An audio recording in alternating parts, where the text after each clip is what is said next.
In the heart of Africa, there lived a spider named Anansi, renowned across the land for his cleverness and cunning. Anansi was a trickster, always scheming and plotting ways to make his life easier without putting in much effort. His wife, Aso, was different. She was known for her wisdom, patience, and deep understanding of the ways of the world. Though they were opposites in many ways, they complemented each other, forming a partnership where Aso's wisdom often balanced Anansi's recklessness. Anansi loved to boast about his cleverness, often dismissing Aso's advice, even though her wisdom had saved him from trouble countless times. One day, while wandering in the forest, Anansi overheard two travelers speaking of a powerful treasure. The travelers spoke of a faraway kingdom where a mighty king owned a magical golden drum. The drum, they said, could grant endless riches to anyone who played it. However, it came with a warning. The drum will bring fortune only to those who play it with a pure heart. Those who are selfish or greedy will bring disaster upon themselves and those around them. Anansi's eyes sparkled with greed. A magical drum that grants wealth, he thought. I must have it. I will be the richest man in the village, and everyone will admire me. When he returned home, he eagerly told Aso about the golden drum. Aso, he said, I've heard of a drum that can make us wealthier than kings. I'm going to fetch it and bring us fortune. Aso frowned.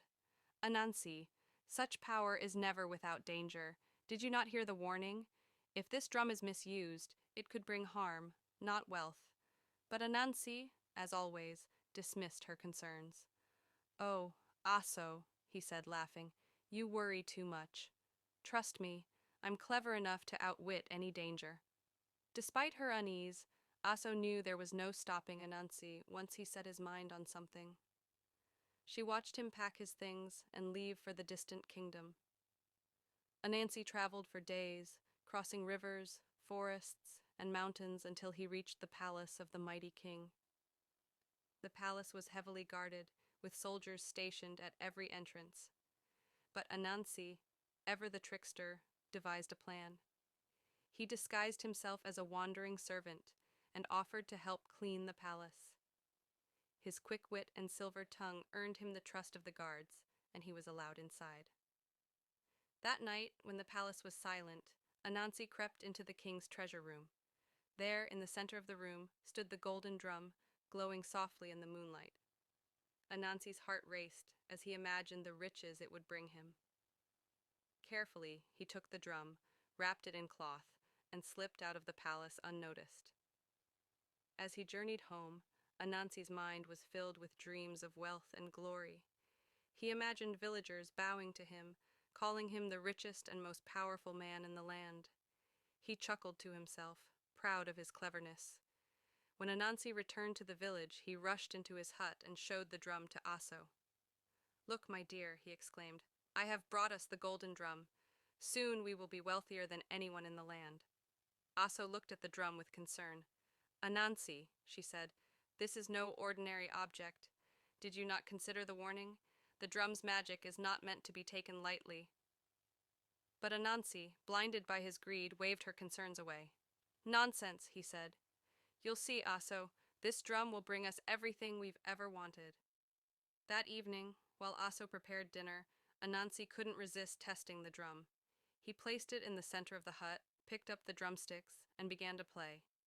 His heart was filled with greedy thoughts: gold, jewels, fine clothes, and the admiration of everyone in the village.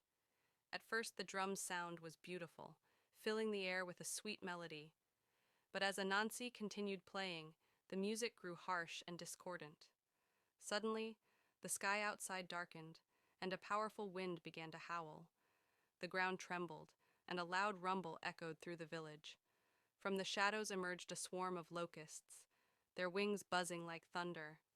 They descended upon the village, devouring crops, tearing through roofs, and leaving destruction in their wake. The villagers screamed and fled in terror. Anansi dropped the drum, his hands shaking. What have I done? He whispered. The drum has cursed us. Hearing the commotion, Aso rushed into the room. She saw the locusts and immediately understood what had happened. Anansi, she said firmly, you played the drum with greed in your heart. This is the punishment for your selfishness. What do we do now? Anansi cried. The village will be ruined, and everyone will blame me. Aso picked up the drum and examined it carefully. The warning said the drum rewards purity of heart, she said. Perhaps it can still be used to save us. Aso sat down with the drum and closed her eyes. Unlike Anansi, she did not think of riches or glory. Instead, she thought of the villagers, their homes, their crops, their families. She thought of their struggles and wished only to restore peace and harmony. With her heart full of kindness, Aso began to play the drum. The melody that emerged was soft and soothing, carrying her pure intentions into the air. As she played, the winds calmed and the locusts stopped their destruction. One by one, they transformed into golden specks of light, which floated gently to the ground. These golden specks enriched the soil, repaired the damaged homes, and filled the villagers' granaries with food. The villagers, who had gathered in fear, now stood in awe.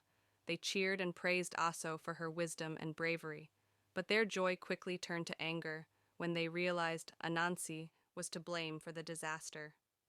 Anansi, one elder scolded, your greed nearly destroyed us all. You must learn to value wisdom over cleverness. Anansi hung his head in shame. You are right, he said quietly. Turning to Aso, he added, I should have listened to you, my dear. Your wisdom has saved us all. From that day on, Anansi vowed to consult Aso before making decisions. Together they used the golden drum to help the village prosper. Whenever someone was in need, Aso played the drum with a pure heart, ensuring its blessings were shared by all. Anansi, though still mischievous, learned to temper his schemes with kindness and thoughtfulness. He often repeated Aso's words, cleverness may open doors, but it is wisdom and kindness that build a lasting home. And so, the tale of Anansi and Aso became a lesson for the villagers and generations to come, reminding all that true power lies not in cunning or greed, but in selflessness and compassion,